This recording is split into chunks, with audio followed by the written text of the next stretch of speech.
ดอนเห็นพี่น้องอันนี้เป็นเครื่องเหยียบสังกะสีเด้อนี่เด้อนี่พี่น้อง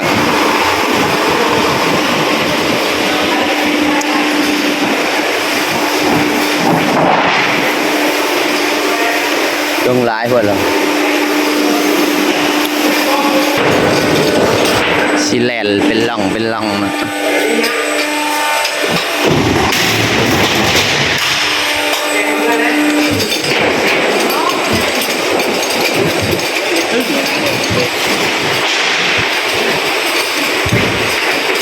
เสียงออกมาแบบนี้เลย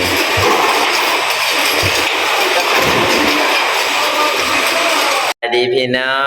งเมื่อนี้มาพบกับช่องบาดอนชาแนลอีกแล้วเด้อฝากให้พี่น้องกดไลค์กดแชร์กดติดตามให้บาดอนหน่อยเด้อเมื่อนี้บาดอนก็ได้ไปส่งปูนนะพี่น้องเนาะแล้วก็บาดอนก็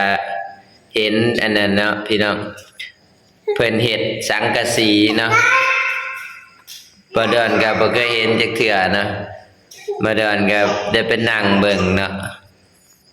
คักอะไรพี่น้องเพราะว่าบาดอนก็บ่เคยเห็นเนาะไปเพิ่นซื้อเป็นแผ่นนั่นมาพี่น้องแผ่นสังกะสีเนาะเพิ่นสั่งมาเข้ามาตั้งแต่เวียดนามเนาะบาดอนถามเพิ่นสั่งมาแต่เข้ามาแต่บ่แม่นเวียดนามดอกอยู่ประเทศลาวแหละเพิ่นสั่งมาเนาะสั่งมาแต่โรงงานอยู่ประเทศลาวเนาะสิเป็นก้อใหญ่เป็นก้อใหญ่เลยบัดทีนี้พอมาห้านเปิดมาฮอดห้านเพิ่นเนาะมาฮอดห้านเพิ่นก็สิมีคนน้อยมีแนวเฮ็ดเป็นร่องอะนะบ่เอิ้นว่าเครื่องเหยียบสังกะสีเนาะเดี๋ยวสิพาพี่น้องไปเบิ่งกันเลยเนาะว่าเพิ่นเฮ็ดแบบใดเนาะไอ้เบิ่งกันเลยเนาะเพิ่นเฮ็ดแบบใดพี่น้องบดอนก็บ่เคยเห็นจักเทื่อที่แรกบดอนก็ไปบดอนว่าเฮ้ยอีหยังวะเครื่องหยังวะอันนี้วะบดอนก็ยังงงว่าเขามาเฮ็ดหยังเนาะบัดพอไอ้นั่นลูกค้าเขามาสั่งเนาะเพิ่นก็เอาแผ่นสังกะสีเข้าไปแล้วก็เหยียบ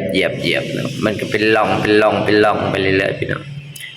บดอนก็บ่เคยเห็นจักเทื่อเนาะไปเบิ่งนำบดอนเลยเด้อว่ามันสิเป็นจังใดเนาะคนนายก็คือว่าเก่งคนนายมานี่คนนาย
บดอนเห็นพี่น้องอันนี้เป็นเครื่องเหยียบสังกะสีเด้อนี่เด้อนี่พี่น้อง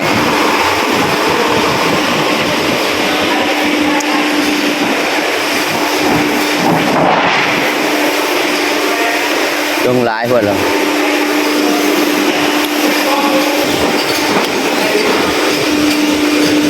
นี่ครับ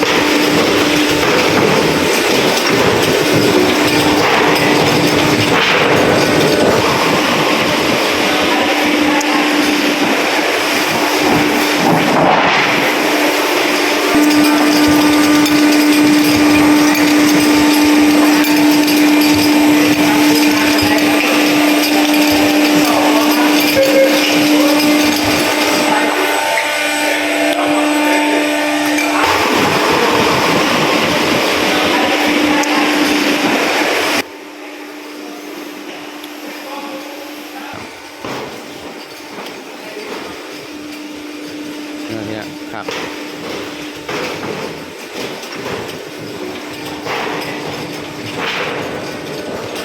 สิแลนเป็นล่องนะ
เสียงออกมาแบบนี้เลย